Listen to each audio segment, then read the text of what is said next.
So we finished the beautiful Damodar Leela and we move on with the wonderful and charming pastimes of Krishna along with Balaram. So Shuka Brahmam narrates that as they live in Gokula, all the cowherd women are given this wonderful, amazing treat of having Krishna as their own, literally like a play toy. It is said that Krishna would do whatever they tell them to do. These cowherd women, they would say dance, and Krishna would love to dance. They would say they would clap hands, Krishna would jump. He says here very beautifully, Udgayati kvachin muktastvadasho daru yantravat. So daru yantra means puppeteer. So the whole universe is under the control of the puppet master, who is the Supreme Lord. It is everyone and everything is happening as ordained by the puppet master. We think we have control over anything. Every single thought we think, every single word we speak, every action we do is all ordained, and it is based on all the various conditioning we have, the various environments we are exposed to, all of which is ordained by the divine energy. So we do not actually control anything. Everything is controlled by the one puppet master.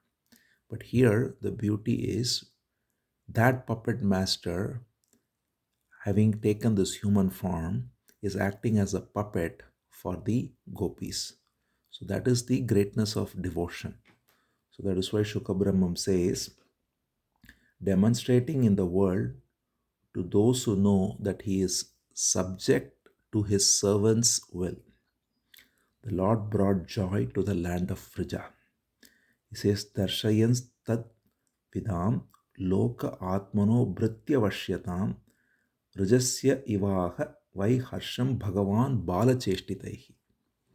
Bala cheshtitaihi means by the infantile or by the childhood pastimes that Krishna was demonstrating. He was showing that he is Bhritya Vashyatam. Bhritya Vashyatam means one who is under the control of his devotees.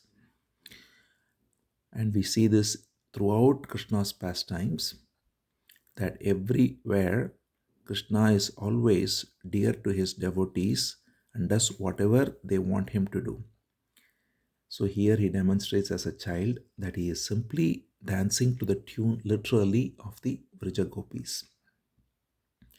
And then one day a very sweet incident is narrated of how a fruit seller who came, and she came saying, oh, buy fruits, as always it happens in villages and in small towns.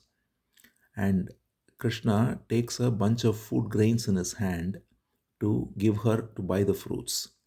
So normally in those days, everything was done on barter system. So people give what they have and get what they can get. Not much of currency was used, which was later. So food grains were given, and in return fruits were taken, and so on. So he took food grains, following or imitating his father, but his hands are so little and they also couldn't hold it. So as he came, it said that all the food grains spilled on the floor. There was nothing when he reached the fruit seller. And the fruit seller looked at him, and she was so enchanted by this boy bringing food grains in order to buy fruits, as if he can do that. And so she lovingly gave him fruits. And it is said that her basket, when she turned around, was filled with precious gems. All the fruits became precious gems. And she was so mystified by this. We later see, much later, the famous episode of Sudama too, where Sudama as a friend comes to meet Krishna as Kuchela, as one who wears very bad clothes. Kuchela literally means one whose clothing is so tattered. So Sudama was so poor, and yet he was filled with all opulences for showing his love to Krishna. Here in the very beginning of his pastimes, the same is done for the fruit seller. Her basket is filled with precious gems for just giving Krishna fruits. Then it goes on. Krishna and Balaram daily, it is said, play in the dust. And Rohini and Yashoda, they go every day. All these little sweet interactions that Rohini and Yashoda especially were blessed with are all beautifully described by Shuka Brahmam, where Rohini will go and call Krishna and Balaram. Balaram is, of course, the son of Rohini, and Krishna is of Yashoda, and yet they were both close to Yashoda only. So it is said that Rohini will first go and call them, "Oh boys, come, we have to eat food now." They'll not come. And then Yashoda will go, and then she'll say, very beautifully, he says, "Krishna Krishna Arvindaksha Tata Yehi Stanam Piba Alam Viharekshut Shanta Krida Shanto Asiputraka." She says, O Krishna Arvindaksha, O lotus-eyed Krishna, it is time you have to come and drink milk." And then she will tell Balaram, "Hey Rama Agacha Tata Ashusa Anuja Kulanandana." She says to Rama is Balaram, "Sa Anuja, bring your brother along because he listened to you, and come here and have your food." She says, "Pratareva Krita Aharas Tad Bhavan Bhoktum Arhati." She says, "You've eaten food early in the morning. Now you've been playing all day. You have to come and eat. Not only that, you have to bring your younger brother, Krishna, who listen only to you, and you both come." So when Yashoda calls in this way, they'll both come, and she will drag both of them, it is said, sweetly, give them food, dress them up nicely, and they'll go back to play. So all these sweet pastimes are described by Shuka Brahman. Then after some time, it is said that one of the village elders, his name is Upananda. So Upananda is wise. He's called as Jnana Vayodhikaha, one who is wise and who is elderly too. So he tells everyone that Gokula has had a lot of unwanted visitors. We had Putana come, then Trinavrita come, Shakatasura come, then we had these two trees fall. All these happened. So we should move from here to a safer place. And he suggests this beautiful forest called Vrndavan. So Gokul is very close actually. As we can recall, when Krishna was born, Vasudeva crossed the river and went to Gokul. And Gokul is across from Mathura, across the river, a little distance away. That's where all these infantile sports happened up to Damodar Leela. And then after that, they are taken to Vrndavan. Vrndavan is a beautiful forest land.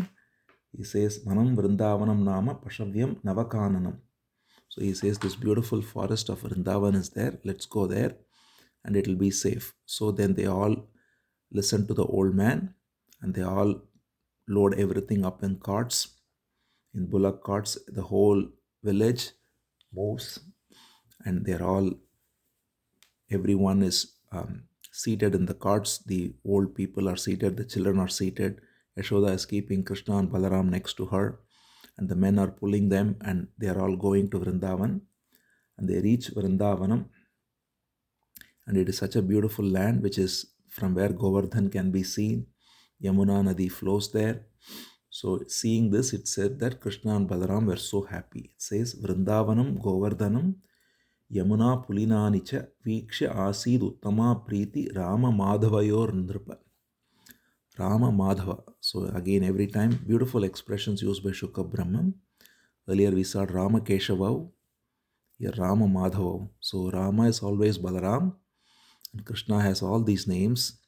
So here he is saying Rama Madhavav. So both Rama and Madhava were so happy to see Vrindavanam, Govardhanam, Yamuna, and all of these beautiful enchanting places. And in this way, they started growing into boys. They were still very young before that. Now they are old enough. And they are old enough that Nanda and Yashoda give them the control of calves. So in fact, Krishna wants to take the cows for graze, but Nanda says, "No, you are not ready yet. We will first give you only calves." So all the little calves are given. Later, when Krishna is given all the cows, that day is in fact celebrated as Gopashtami. Gopashtami is the day when Krishna and Balaram and all the boys were given the responsibility of taking cows to pasture. Until then, they were only taking little calves.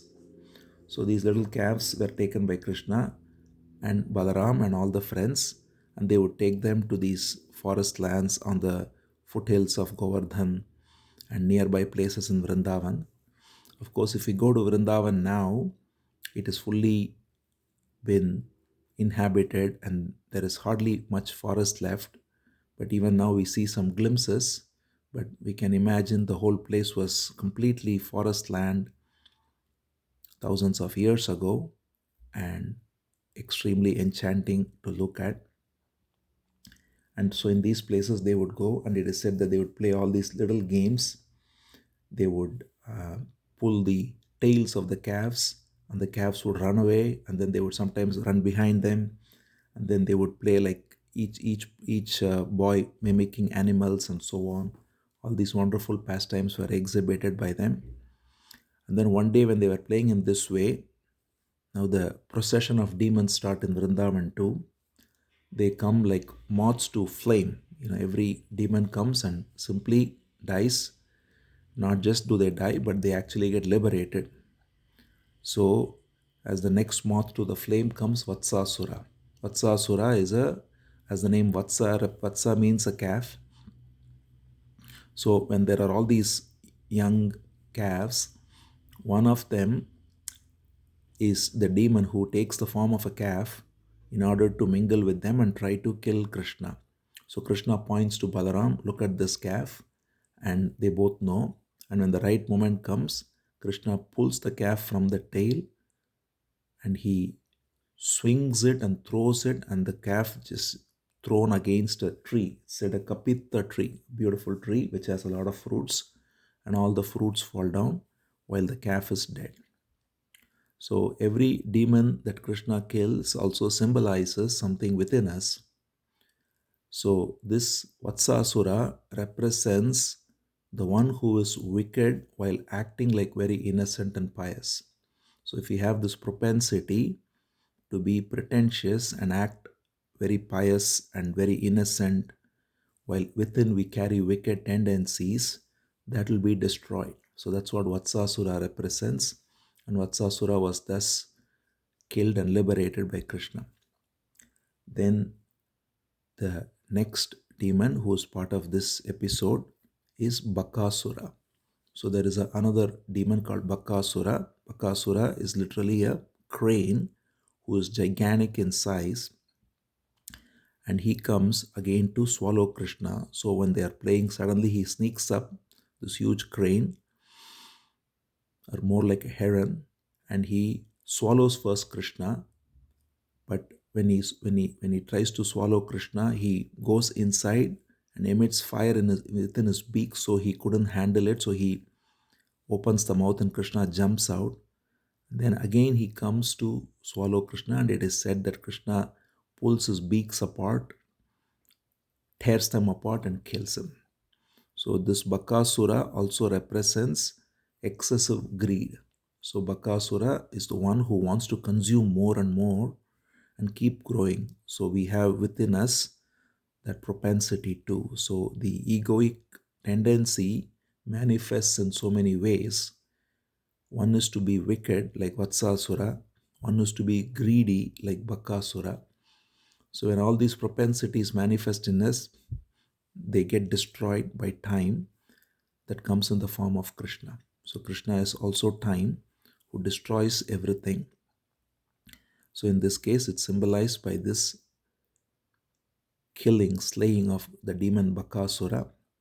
And once Bakasura is killed, everyone is happy. All the boys clap and celebrate Krishna's wonderful prowess, and they are all very joyful. And some of them wonder, how is this that our little Krishna is doing all these things? But then they wonder only for a moment, and then they forget about it, and then they only want to play with Krishna and be as friends. So Yogamaya, who arranges all of these pastimes, ensures that nobody is in awe of Krishna. That is the most important quality of Vrindavan Leela, is that there is no Aishwarya Bhava, or there is no Dasya Bhava even. So it's normally said there are 5 rasas in loving devotion. First is Shanta rasa, next is Dasya rasa. These are increasing in terms of intimacy and sweetness. So normally Shanta rasa, the example is given of Prahalad. Dasya rasa is Hanuman. So these two moods are very beautiful too, but they are not found in Vrndavan. In Vrndavan, we see only the other 3, which is after Dasya rasa comes Sakya rasa. So friendship. So that's what these boys all enjoy with Krishna. They put their hands on Krishna, they tease him, they make fun of him. He puts himself through all these games, and they do not ever remember that Krishna is the supreme. They just play with him with so much love. That's Sakya rasa. And even sweeter and closer than that is Vatsalya rasa, we saw, where Yashoda has the right to even punish Krishna, tie him up in a rope. And then even beyond that in intimacy, and the most supreme is Madhurya rasa, the intimacy of the beloved, which comes even later. So that is the highest rasa of Vrindavan. So, but we see only these 3, Sakya, Vatsalya and Madhurya. Right now we have seen Vatsalya, and this is Sakya rasa. So in this way, so much love is seen in Vrindavan between all of them. And it is said, Shukabrahmam concludes this episode by saying, by recounting with joy the story of Krishna and Balaram and rejoicing over it, all the cowherds headed by Nanda did not experience any agony of material life. This is the key of these pastimes. When all these boys go and report to Nanda and Yashoda and all the cowherds, they all listen to it, they are very happy, they talk about it, they sing about it, and they do not worry about anything else. So that's been going on till now. So even when we listen to these pastimes of Krishna, it's very mysterious. It may seem that we are just talking of a little boy making mischief, playing the flute, doing various kinds of activities, and yet it simply in a mysterious way stills the mind. As we saw, that's why this is called Nirodha Skandha. The mind doesn't move here or there. When we are meditating, the mind can move here or there, and we have to be alert. But here, we can simply remain listening to these stories, and there is no other suffering that rises, no other thought that rises. Everything is simply, completely focused on Krishna. So he says, Iti Nandadayo Gopaha Krishna Rama Katham Muda Kurvanto Ramamanascha Na Avindan Bhava Vedanam. Bhava Vedana. So normally Bhava Vedana means the suffering of becoming. We can say Bhava is a beautiful word. Bhava means the universe, but also in Sanskrit, Bhava means to become. Always we are caught in becoming. I have to become this, become that. And in that process of becoming, there is suffering. We don't rest in being, we are always caught in becoming. And that causes Vedana. So here they are free of this Bhava Vedana because they don't have to become anything. They are simply enjoying Krishna and Rama. He says, Krishna Rama Katham Kurvanto Ramamanascha. So they are enjoying in the pastimes of Krishna, Rama or Balaram here, and thereby free of Bhava Vedana. So when we listen to Bhagavatam too, thereby we are also free of Bhava Vedana by just listening to these pastimes with love. So in this way, these episodes end, and there is more of various other demons who are slayed and various other wonderful pastimes that happen in Vrindavan, which we shall see going forward.